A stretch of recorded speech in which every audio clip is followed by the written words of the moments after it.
Grèce, berceau de notre monde, pour un soutien au combat du peuple grec et pour une libération immédiate des manifestants prisonniers.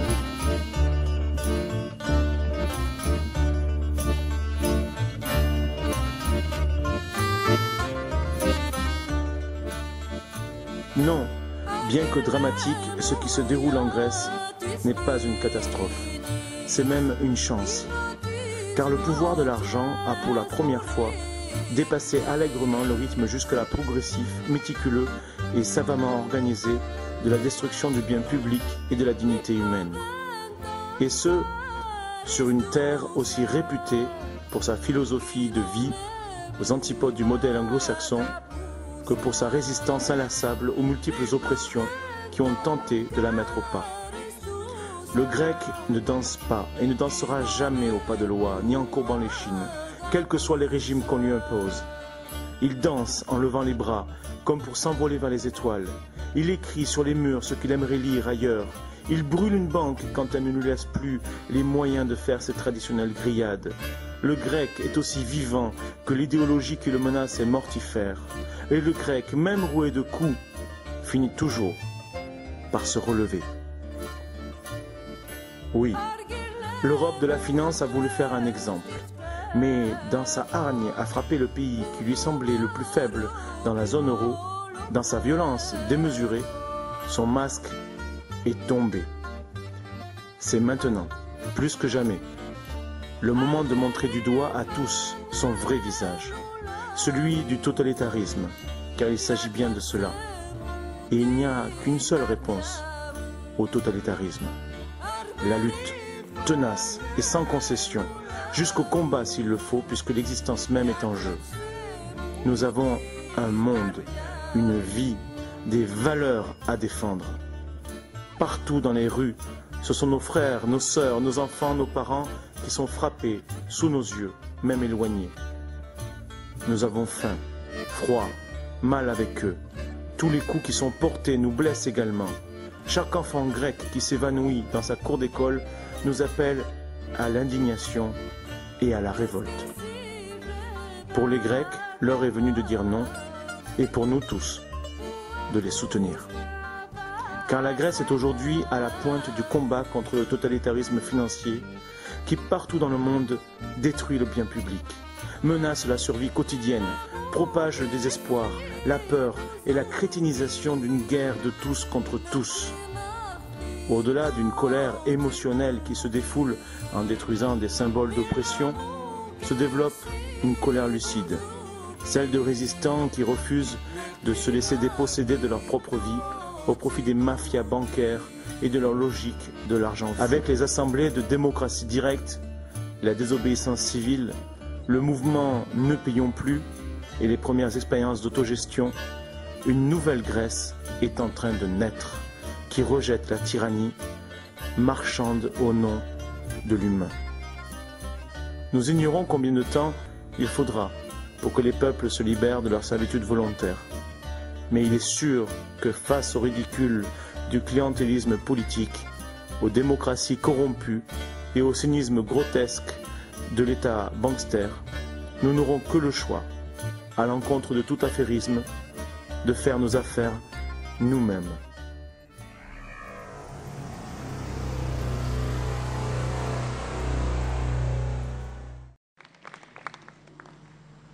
Vous allez vous retrouver, que vous le vouliez ou non. Je ne parle pas à vous, mais à ceux qui nous écoutent. Qu'on le veuille ou non, de toute façon, vous serez placés dans une lutte pour la survie. Leur objectif a été annoncé.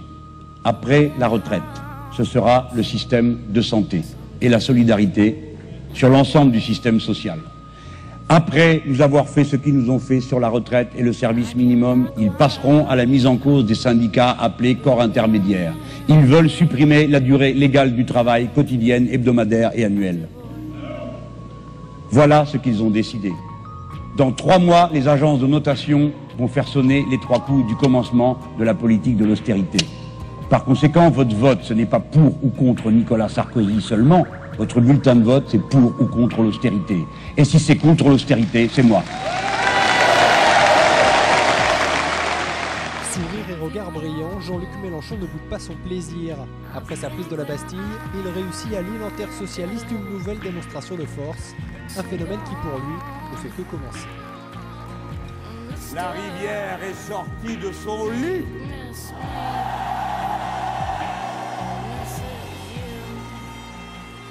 Et quoi qu'il arrive,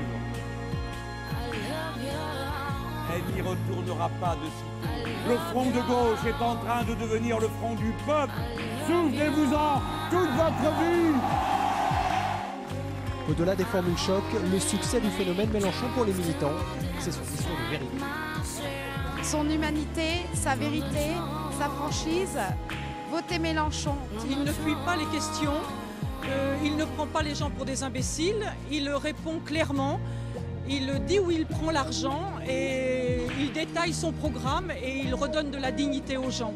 Conforté par les sondages qui le placent au coude à coude avec Marine Le Pen, Jean-Luc Mélenchon vise désormais la suprématie à gauche. Le vote utile, maintenant c'est lui.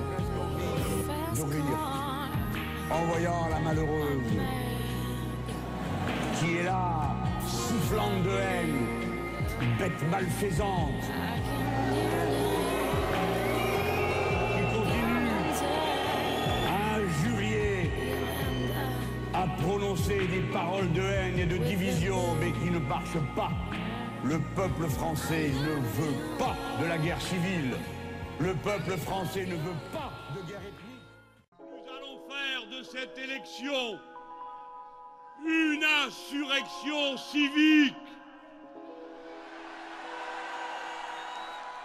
qui va, en se donnant d'abord rendez-vous dans les urnes, commencer ce jour-là la révolution citoyenne qu'il est nécessaire d'accomplir 50 ans après la fin des combats en Algérie. Je déclare au nom du peuple ici rassemblé, oui, la guerre est finie et nous ne permettrons pas qu'on la recommence ici. Lorsque le pays a été mis au défi, c'est bien parce que nous avons tous été là, forts de cette certitude que nous constituons un grand peuple uni, fraternel, solidaire, où l'on ne distingue pas en fonction des couleurs ou des religions. Le peuple a été le grand et beau vaccin dont la patrie républicaine avait besoin. Ne comptez pas sur eux. La liberté dont ils vous abreuvent, dont ils vous parlent sans cesse, ce n'est que la liberté de vous nier. Prenez la parole. Stylo, ma feuille de papier, et je commence par marquer le SMIC à 1 700 € parce que c'est un décret.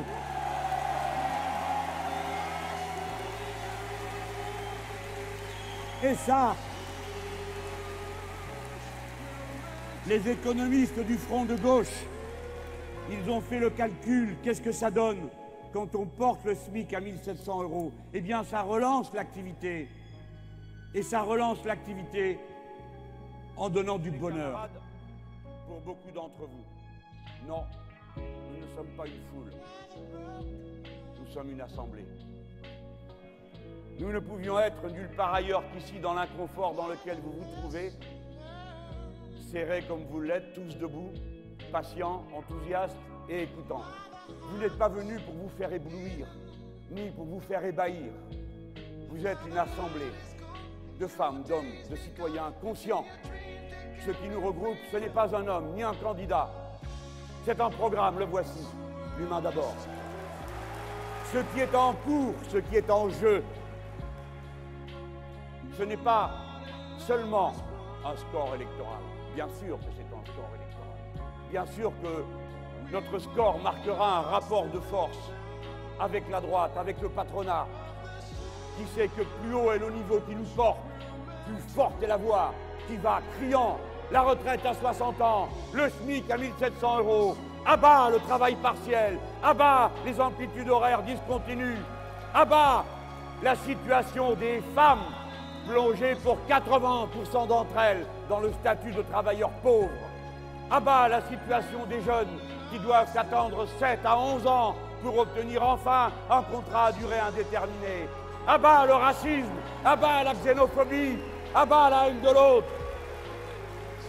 Et c'est bien parce qu'ils le savent, figurez-vous, que l'inquiétude est si palpable. Ce qui se passe, ce n'est pas vous, ce n'est pas moi. C'est quelque chose qui est dans l'histoire, qui a commencé après que pendant des années on ait martelé les peuples de l'Amérique du Sud qui ont enfin tourné la page de leurs Sarkozy locaux et ont fait la révolution citoyenne de pays en pays, s'appuyant sur l'aide fraternelle que Cuba leur avait apportée. Ça a été le Venezuela, ça a été la Bolivie, ça a été tous ces pays l'un après l'autre. Voilà la vérité. Et cette vague a passé l'océan. Elle est allée dans le Maghreb. La voici qui prend pied dans la vieille Europe. Un jour ou l'autre, inéluctablement, quelque part, la chaîne va craquer. Elle craquera peut-être en Grèce, elle craquera peut-être au Portugal, peut-être en Espagne, peut-être en Allemagne, où la classe ouvrière la plus organisée de toute l'Europe se trouve réunie en but à une politique qui la prend à la gorge, contrairement à ceux qui prétendent vous faire croire qu'il existerait en Allemagne ce paradis qu'ils ont d'abord rêvé de voir en Irlande, en Espagne, ou je ne sais où, chaque fois qu'il y avait quelque part une troupe d'agités libéraux, fanatiques, obnubilés par des recettes qui n'ont marché nulle part. Bref, mais peut-être que la chaîne va craquer ici en France, le peuple de la grande révolution, et c'est notre tâche. Personne ne nous domine, personne ne nous intimide. Personne ne nous fait peur. Un travail m'a été confié qui a commencé hier, mais que je dois porter par ma propre voix. Mes amis, tous ici, j'en suis sûr, en 2005, lorsqu'on vous a proposé le traité constitutionnel, je sais que dans ce département, dans cette région, ici, une masse d'entre vous a voté non. Et cette masse avait raison. Lorsque nous disions tous que ce traité mènerait l'Europe à la catastrophe en voulant mettre en quelque sorte comme une institution ce qui n'est jamais qu'un régime économique particulier, le libéralisme. Vous vous en souvenez. Nous avons été odieusement trahis par celui dont c'eût été l'honneur et le devoir d'obéir et de servir le peuple qui avait pris sa décision. Monsieur le président Nicolas Sarkozy nous a trahis en allant voir les autres chefs d'État en leur disant « je fais mon affaire des Français ». Il a pris le traité constitutionnel contre lequel vous avez voté, il l'a découpé en petits morceaux, il l'a mis dans un sac, il a secoué, il a jeté sur la table ce qui sortait, ils ont tout collé et ça s'appelle traité de Lisbonne. C'est le même. Mais cette fois-ci, ils ne l'ont pas mis au référendum. Ils ont été le faire voter en congrès à Versailles. Mais vous tous ici, comme nous au front de gauche, et nous sommes la seule force de gauche à vous parler de cette manière, nous sommes restés fidèles à notre nom de 2005. Nous continuons à penser que cette organisation de l'Europe nous conduit à la catastrophe. À la catastrophe. Nous n'avons jamais voulu faire l'Europe pour que ce soit ça. Nous avons voulu faire l'Europe sociale, l'Europe environnementale, l'Europe où les travailleurs se tiennent serrés entre eux, solidaires. Voilà, mes amis, ce que nous avons voulu faire et que nous continuons à vouloir faire. Non, l'euro n'est pas la monnaie des rentiers et du gouvernement conservateur allemand. L'euro est aussi la monnaie des Français et les Français, c'est nous. Ce que nous proposons au pays, les défis qu'il va falloir relever contre tous ceux qui vont s'assembler en opposition au mouvement que le peuple français va entreprendre, nécessitera que chacun, chacune, sache quelle est sa place, son poste de combat, le travail qu'il lui faut accomplir pour tenant, par la main, par l'esprit, par le cœur, la voisine, le voisin, sache faire chemin ensemble, accomplir ce qui doit l'être. Mes amis, nous sommes au mois de Germinal. Les bourgeons, pleins de vie, éclatent en fleurs déjà, et voici la promesse des fruits. De même, nos mots sortant de l'hiver glacé de la politique, sont revenus et volant de bouche en cœur, offrent à chacun, chacune, de nouvelles raisons de vivre et d'espérer. Ce mot, c'est partage.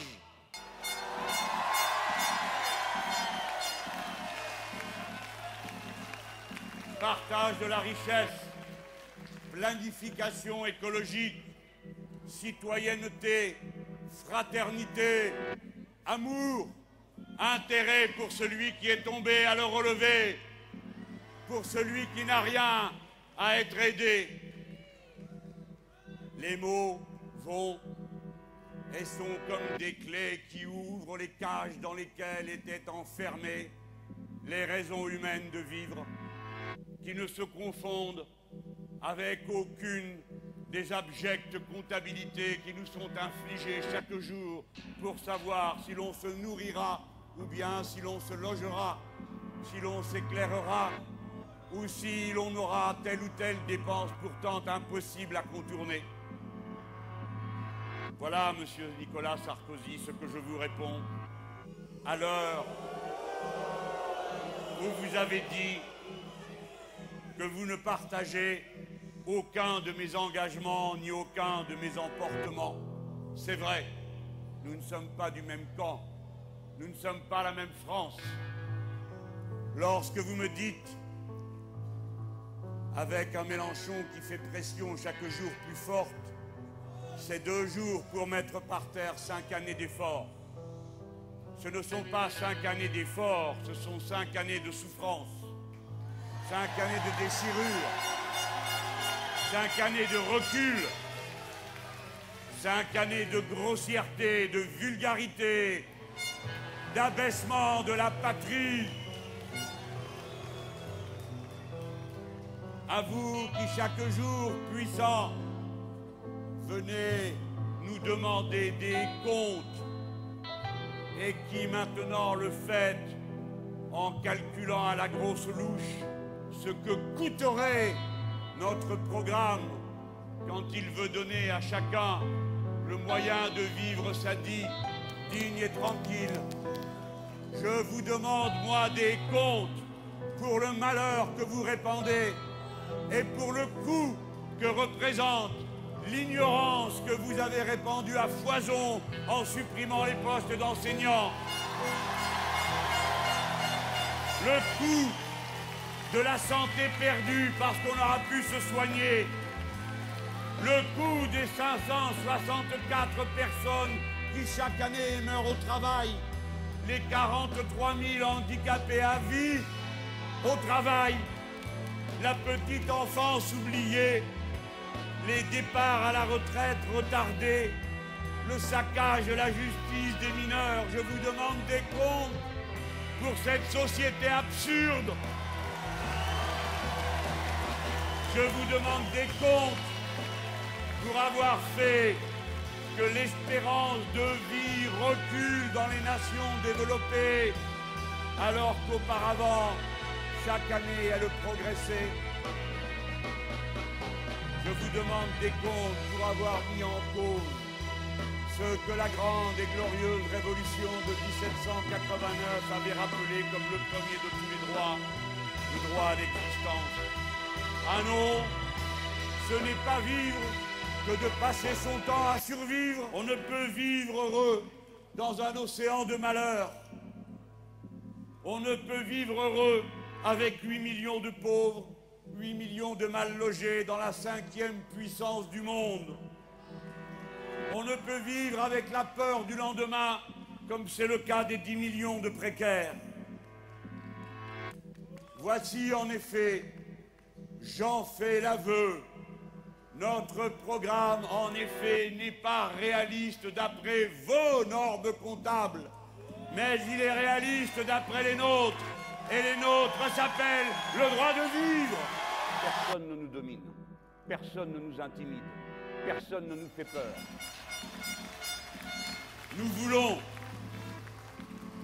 que l'intérêt général soit plus fort que les intérêts particuliers et que lorsque la situation l'impose, parce qu'un intérêt fondamental économique de la nation viendrait à s'affirmer ou à se révéler dans telle ou telle circonstance, il y ait pour le gouvernement, c'est-à-dire pour le pays lui-même, un droit de réquisition qui permette que des scandales comme ceux de Molex ou de la Célanaise ne soient plus jamais possibles dans notre pays.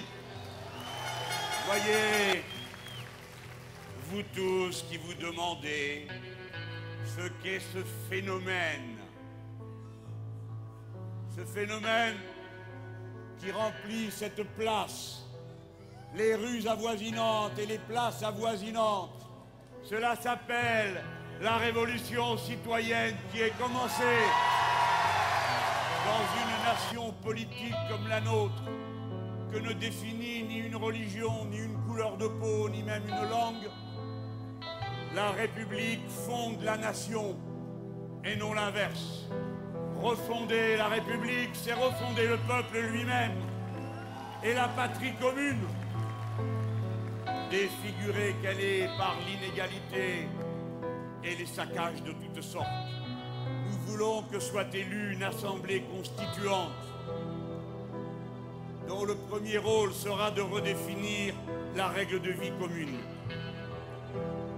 Nous ne pouvons plus accepter que pour faire face aux défis gigantesques de la catastrophe capitaliste qui s'abat sur le monde entier et sur la catastrophe productiviste qui menace l'écosystème humain, quand les puissants incapables de penser un autre monde et une autre organisation abandonnent le mouvement à lui-même et ne connaît aucune autre norme que son propre intérêt, nous ne pouvons plus accepter que surplombe la hiérarchie des normes, que ce soit dans notre pays, la France, ou en Europe, surplombe la liberté d'entreprendre, la concurrence libre et non faussée, et la compétition de chacun contre tous. Nous voulons qu'au sommet de la hiérarchie des normes de notre société, il y ait la solidarité et la coopération. Mais le Front de gauche a choisi son camp. Nous ne sommes pas de ceux qui regardent par terre quand on se met à parler d'immigration. Nous disons quoi? Alors, de quoi nous parlez-vous? Qu'est-ce que vous voulez faire? Exposer d'une manière rationnelle ce que vous nous dites. Est-ce que vous êtes capable d'oublier que nous sommes le peuple record d'Europe des mariages mixtes et que nous en sommes contents? Est-ce que vous savez que dans ce pays, on a inventé une règle qui date de l'Ancien Régime, qui touche la terre de France est libre? Et sous la Révolution de 1789, qui entre en France est libre? Eh bien, voici que nous restons la France de la liberté, de l'égalité, je l'ai dit.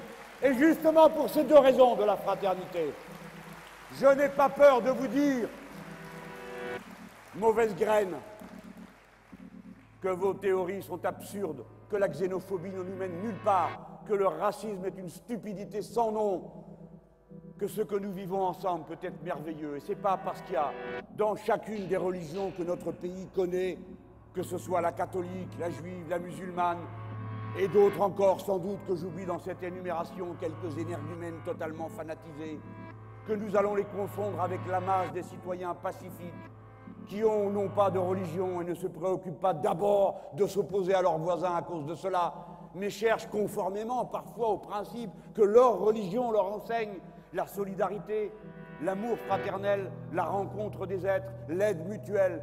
Madame Le Pen, que vous êtes bête, que vous ne comprenez rien à la France.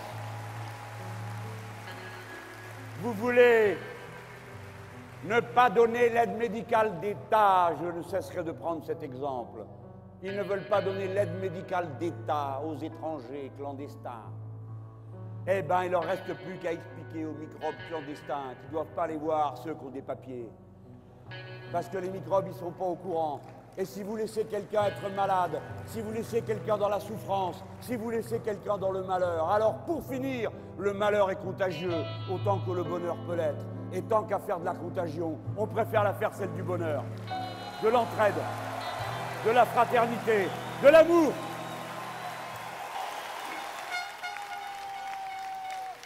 Devant le monde entier, lutter contre la peine de mort, non seulement en Chine, mais aussi aux États-Unis d'Amérique. Lutter devant le monde entier en disant « Voici les Français » et ils vous proposent de rejoindre la cause proposée par Evo Morales, le président de gauche de la Bolivie. La France propose que soit créé, comme il l'a suggéré, un tribunal international qui punisse les crimes écologiques commis contre l'humanité.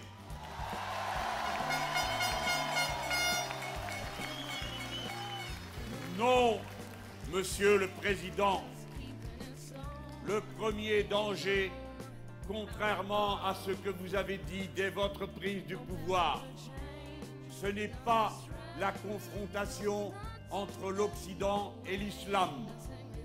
Le premier danger, c'est que la France soit transformée en roue de secours du char impérial qui est la première cause des perturbations du monde.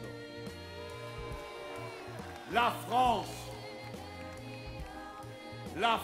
de la 6e République que nous voulons construire, la France n'est pas une nation occidentale. Elle ne l'est ni du fait de son peuple bigarré, ni du fait qu'elle est présente dans tous les océans du monde, du fait qu'elle existe, vit et rayonne à proximité des 5 continents, de la Nouvelle-Calédonie, la Polynésie, la Réunion, Mayotte, les Caraïbes, la Guyane française qui a la plus longue frontière de France, 800 km avec le Brésil.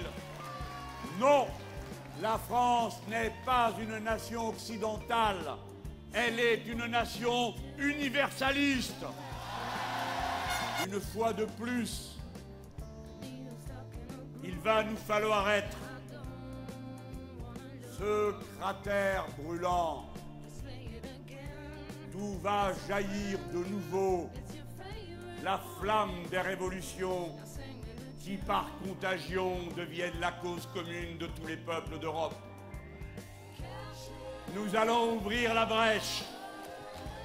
Nous n'avons besoin des conseils et des autorisations de personne dorénavant, car nous sommes une force adulte, consciente, disciplinée, éduquée, politisée. Nous allons ouvrir la brèche par laquelle nos frères et nos sœurs en Grèce vont mettre fin à l'abjecte dictature de la finance qui a saccagé leur pays. Nous allons ouvrir la brèche par laquelle va passer en octobre prochain le peuple allemand lui-même. Nous allons ouvrir la brèche dans le mur de la résignation qui partout a pris à la gorge les peuples et qui est de nouveau distillé à longueur de journée quand on vous dit que ce serait nous, la ruine, quand c'est eux qui l'ont organisé et en ont donné la preuve partout où leur politique pourrie s'applique. Et chaque fois qu'arrive la crise, chaque fois que le capital sait que le travail ne va plus accepter, parce que le capital vous a déjà pris au cours des 25 dernières années 10 points de plus de la richesse du pays, celle qui a été transpirée par les travailleurs qui ont fait des progrès tous les ans de 3% de productivité et qui se tuent à la tâche dans des conditions de management que vous connaissez, qui fait que la souffrance au travail s'est répandue de partout et sont étranglés en quelques heures parce que la monnaie annule par la valeur qu'elle a tous leurs efforts et fait que le commerce extérieur français n'est malade que d'une seule chose, du prix de l'euro. Voilà la situation. Ils savent que vous ne le supporterez pas au-delà d'un certain point. Pour l'instant, ils ne vous ont pas encore infligé les défaites auxquelles ils pensent. Copé a dit « Ah ah, nous avons ouvert une brèche avec les retraites. Eh bien maintenant, nous allons continuer avec le temps de travail. » Voilà ce qu'il prépare. Je ne recommence pas ce soir l'explication que j'ai faite hier soir sur la hiérarchie des normes. Entreprise par entreprise, chacun d'entre vous devant son patron. Voilà leur rêve, voilà ce qu'ils veulent faire. Vous comprenez pourquoi il faut qu'ils vous en fument, pour que vous le supportiez et que vous ne le voyiez pas arriver. Et comme d'habitude, comme chaque fois que le problème se pose, il faut détourner vos regards, il faut attirer votre attention d'un autre côté. Voilà qu'on commence à vous dire, comme vous le savez, que le problème, ce n'est pas le financier, c'est l'immigré. Alors c'est le moment de mettre les pendules à l'heure. Vous savez, M. Guéant nous a outrageusement insultés. Il a dit que nous, la gauche, après il est allé voir un groupuscule d'extrême droite, et il leur a dit, comme vous le savez, qu'il y avait que toutes les civilisations ne se valaient pas. Ce monsieur est un ignorant. Il applique la théorie nord-américaine paranoïaque de la guerre des civilisations, du choc des civilisations. Et qu'est-ce qu'il a mélangé? Il a essayé de faire croire que les civilisations, c'est des blocs avec des bords comme ça, vous voyez. C'est pas vrai. Les civilisations, ça se chevauche, ça s'entremêle. Leur idée est que dans chaque civilisation, il y a une culture. Et dans cette culture, il y a une religion. C'est ça qu'est dans le bouquin de Samuel Huntington. Et donc, comme nous ne pouvons pas nous supporter parce que nous sommes censés être tous organisés autour d'une religion, nous n'avons d'autre choix que de nous taper dessus. Et ça, c'est le premier jour que Nicolas Sarkozy l'a dit. En août de l'année 2007, il a dit que le premier danger qui pesait sur le monde, il venait de se l'inventer, c'était le choc entre l'Occident et l'islam. C'est lui qui l'a dit. Eh bien moi, ici, moi qui suis, comme vous le savez, un Maghrébin français, né de l'autre côté, je proclame que nous n'avons aucune espèce de problème avec aucune religion du moment qu'elle reste à la maison et dans le cœur de chacun. Je proclame que nous sommes tous semblables. J'ouvre mes bras en frères à tous ceux qui veulent partager la lutte avec nous. Je ne m'occupe ni de sa religion, ni de sa couleur de peau. Pour aimer la France, il suffit d'aimer sa devise, quelle que soit sa couleur ou sa religion. Liberté, égalité, fraternité.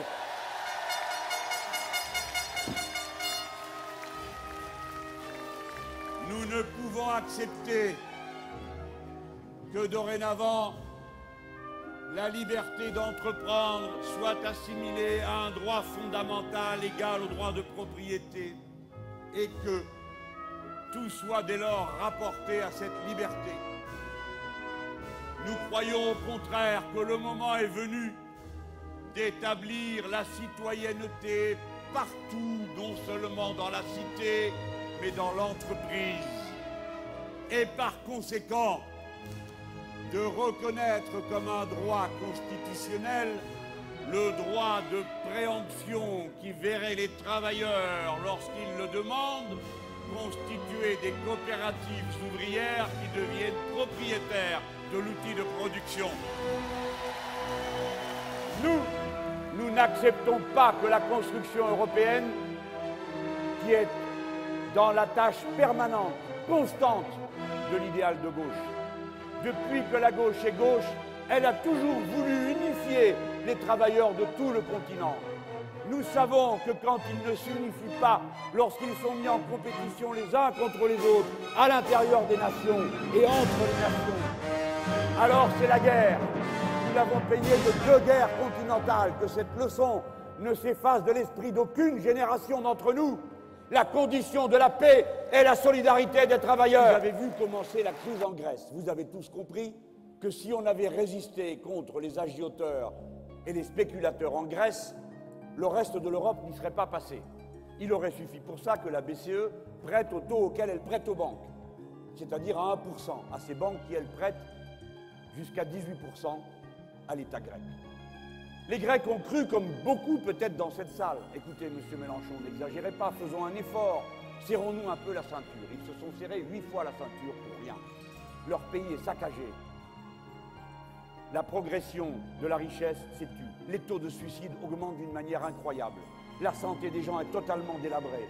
C'est par milliers et milliers que nos malheureux camarades grecs vont errant, ne sachant de quoi sera fait demain, sinon de sacrifices permanents. Tous les pays qui signeront seront engagés aux obligations suivantes. Je ne vais pas toutes les prendre, je n'en prends qu'une ou deux que vous allez bien comprendre tout de suite. Impossible dorénavant de voter le budget de l'État chez vous, dans votre pays, sans l'avoir présenté préalablement pour autorisation devant la Commission. C'est-à-dire que nous, les Français, qui avons fait la révolution de 1789, parce que nous n'étions pas d'accord pour que Capet ait le droit de veto et qu'il décide par-dessus le peuple, nous qui avons dit les premiers, il n'y a qu'un seul souverain, c'est le peuple, et personne ne peut lui donner d'ordre avant que lui ne s'en soit donné à lui-même par la délibération collective et la loi. Maintenant, il faudrait aller demander la permission à la Commission de débattre de notre... Vous avez compris ce qui se passera. Tenez-vous bien, écoutez bien, c'est incroyable. Si la France décide de faire des emprunts, il faut d'abord qu'elle aille demander la permission. Cela signifie une chose, il n'y a plus de souveraineté populaire dans cette affaire. Car la Commission, elle, que croyez-vous qu'elle va faire? Elle va regarder le 0,5% dont j'ai parlé tout à l'heure. Et ensuite, elle va dire si vous avez des dettes payées, comme on est en train de le faire aujourd'hui avec la Grèce. C'est-à-dire que vous aurez comme maître, non pas vous-même, non pas la Commission, mais les banquiers qui fixent les taux d'intérêt. Voilà qui va commander dans l'Europe. La banque, la finance. C'est ce système que nous devons pulvériser. Et maintenant que vous voilà bien instruit, vous allez comprendre une subtilité de plus. François Hollande, tu as tort quand tu dis que quoi qu'il arrive, le traité sur le mécanisme européen de stabilité sera mis en œuvre, car les deux textes que je viens de vous présenter, d'après lui, sont déconnectés l'un de l'autre. Il dit, on peut voter le 21 février, c'est pas grave, vu qu'après il y aura le traité et qu'on demande à le renégocier. Non, les deux sont liés. C'est écrit en toutes lettres, et je te prie de réviser tes fiches et de demander à tes camarades de travailler plus sérieusement. Celui qui vote le mécanisme est obligé de voter le traité. Et nous ne voulons ni du mécanisme, ni du traité. Je vais vous en donner la preuve. Écoutez, c'est clair quand même. Pointing out that the guaranteeing of assistance in the framework of new programs under the European Stability Mechanism will be conditional. As the for... Eh ouais, c'est la langue de l'occupant. Personne ne nous domine. Personne ne nous intimide. Personne ne nous fait peur.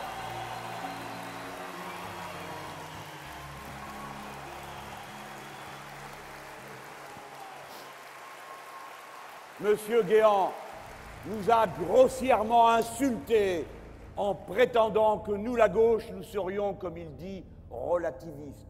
Non, monsieur Guéant, vous avez mélangé quelque chose. L'idée de civilisation avec l'idée des principes politiques. Nous, les Français, et tous ces gens que vous voyez là dans cette salle, qui sont les héritiers des têtes dures de 1789, depuis cette époque et depuis le fond de notre histoire, nous avons toujours dit la même chose. Au-dessus de toute constitution politique, au-dessus de tout régime, il y a les droits universels de l'homme et du citoyen, de la personne humaine. Au-dessus de tous les droits, nous ne pratiquons aucun relativisme. C'est vous qui faites du relativisme, qui prétendez que les droits sont réservés à quelques-uns et interdits aux autres. C'est nous les droits de l'homme, et nous ne transigeons pas dessus. Personne ne nous domine. Personne ne nous intimide, personne ne nous fait peur. Dans toute l'Europe, la droite, et pas seulement en France, est en train de s'extrême droitiser. Je ne vais pas donner trop d'exemples compte tenu du temps qui passe, mais un seul, celui de la Hongrie, pays que connaît bien Nicolas Sarkozy. Il y avait là un parti libéral aveuglé et halluciné, dirigé par un certain monsieur Viktor Orban, qui en a tellement fait qu'il a fini par perdre lourdement les élections. Et il est revenu au pouvoir comment? En s'extrême droitisant, en introduisant les idées que le nationalisme le plus borné lui suggérait en Hongrie. Et voici que maintenant il se présente, lorsqu'il était président, figurez-vous, de l'Union européenne, ça n'avait l'air de déranger personne, sauf les Verts et les membres de la GUE, mon groupe. Ils étaient mis un bâillon sur la bouche quand il est arrivé. Il nous a fait son discours Nous savions qu'il y avait des persécutions contre la presse, nous savions qu'il y avait des persécutions contre les fonctionnaires, nous savions qu'il y avait des persécutions contre toutes sortes de gens. Ces espèces d'hallucinés venus au Parlement en uniforme, ce qui rappelait quand même quelques tristes souvenirs sur le vieux continent. Mais ça n'avait pas l'air de déranger les belles personnes. Et quand cet Orban est venu nous dire son petit madrigal au Parlement européen, il est ensuite allé serrer la main à chacun des présidents de groupe, et quand il est arrivé devant l'UMP, M. Joseph Daul, président du Parti populaire européen, c'est pas forcément très vite, Joseph Daul l'a pris dans ses bras et l'a embrassé. Voilà ce que sont ces grands. Personne ne vous l'a dit, ça. Hein. Moi, il suffit que je ne sois pas à mon banc, et aussitôt vous en entendez parler. Hein. Mais quand eux, ils se baissent sur la bouche entre groupes xénophobes, alors là, il n'y a pas de problème. Il n'y a pas de caméra, personne n'a vu, personne n'est au courant. Rappelez-vous-en. Eh bien, cet homme, dorénavant, l'Union européenne le montre du doigt. Pas parce qu'il est xénophobe, pas parce qu'il a enlevé le mot république de la constitution de son pays, pas parce qu'il a introduit la religion dedans, pas parce qu'il est contre le droit à l'avortement, pas parce qu'il est nationaliste et qu'il persécute les minorités, non, parce qu'il a mis en cause la Banque centrale européenne. Le bon fasciste est celui qui respecte la Banque centrale européenne. En gros, c'est ça le message de l'Union européenne. Personne ne nous domine, personne ne nous intimide, personne ne nous fait. Vous voyez comment on va d'un sujet à l'autre et que tout ça, c'est tout temps. J'en étais tellement convaincu que ce soir, j'ai décidé de vous lire une brève lettre. Mais je veux que vous l'entendiez. C'est une chose incroyable qui m'est arrivée. Vous savez, maintenant, les gens me reconnaissent partout. Ils me donnent des papiers, des choses, ils me parlent. J'étais dans le train ce matin pour venir ici. Et dans le train, les camarades qui m'entourent font toujours très attention à qui est autour. Hein. D'abord parce que je parle fort. Je suis d'humeur moqueuse entre deux meetings. Et puis parce qu'il faut faire attention pour les raisons que vous devinez. Ce n'est pas que je sois si populaire partout. Hein. Quand je suis avec vous, ça va, on est au calme, mais ce n'est pas vrai partout. Il y avait quelqu'un qui était assis à l'autre bout du train. Je vous donne ma parole d'honneur que ce que je vais vous lire m'a été donné par cette personne. Il est passé près de moi et il m'a dit « Tenez, c'est pour vous ». J'ai pris le papier, je l'ai lu, je vais vous le lire. Et j'étais bouleversé. Et je me suis dit, cet homme, il a passé une barrière pour me donner ce papier. Alors j'ai essayé de le rattraper, il allait boire un café, on s'est recroisés. Je lui ai pris la main, je lui ai dit merci, il m'avait beaucoup touché. Et lui me regardait, un peu pris, ne sachant que dire, ni... Vous allez voir pourquoi. Monsieur, j'ai toujours voté, toujours à droite, comme mes parents, et loin sans doute la génération qui m'ont précédé. Pour moi, le besoin de liberté primait tout, même la nécessité d'égalité. Je pensais qu'il y avait un pont à travers la fraternité. Je suis un modeste avocat qualifié d'affaires.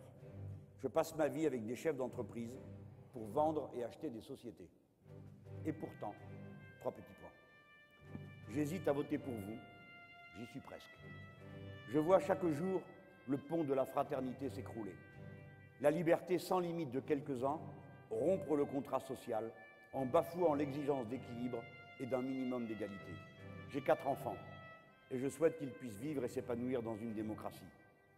Sans changements radicaux par les urnes, notre pays et l'Europe seront terre de révolution ou de nouveau fascisme. Bon courage à vous, citoyens, car je ne passerai jamais aux camarades, d'où mon hésitation. Signé Jean-Pierre. Camarades, mes amis, citoyens, c'est un message émouvant. Il doit vous convaincre d'une chose. À cet instant, nous ne sommes pas seulement, mais c'est par cette porte que nous entrons, les porteurs du drapeau rouge. Nous ne sommes pas seulement ceux qui ferment le poing. Nous ne sommes pas seulement ceux qui, voyant le drapeau bleu-blanc-rouge, s'identifient surtout au rouge. Nous parlons pour tous. Notre combat est un combat d'intérêt général. Nous sommes le camp de cet intérêt général. Parce que Nous sommes ceux qui ont compris qu'il n'y a qu'un seul écosystème compatible avec la vie humaine, donc il y a un intérêt général humain, donc nous sommes tous semblables, donc il faut en délibérer, et ne pas dire seulement ce que chacun croit beau pour lui, mais ce qu'il croit beau pour tous. Voilà pourquoi nous sommes républicains. Et voilà pourquoi nous croyons que ce qui est bon pour tous ne peut l'être qu'à condition que tous accèdent avec les mêmes moyens aux mêmes droits. Voilà, le message que nous portons est ferme, il est parfois dur, et ma manière de l'incarner est volontairement destinée à donner à voir que je porte en moi le courage que vous avez eu tous, chacun dans votre vie, pour être rendu au point où vous voici rassemblés dans cette salle, délégués syndicalistes, militants de toutes les causes. Je le porte sur moi, mais je ne le porte pas pour un parti, je ne le porte pas pour un sigle, je le porte pour l'ensemble de notre pays, pensant à l'intérêt général, non seulement de tous ceux qui vivent ici, mais aussi de ceux qui vivent sur l'ensemble du continent européen. Voici ce que nous incarnons, l'intérêt général qui est aujourd'hui de gauche, parce qu'il est partageux. Il faudra partager de gré ou de force, la force de la loi que nous allons faire voter. Amis, il faut finir. D'autant que le compteur a dû se bloquer. J'ai un message après vous avoir dit tout cela. N'oubliez jamais, vous n'êtes pas en exil dans votre propre pays. La France est à vous.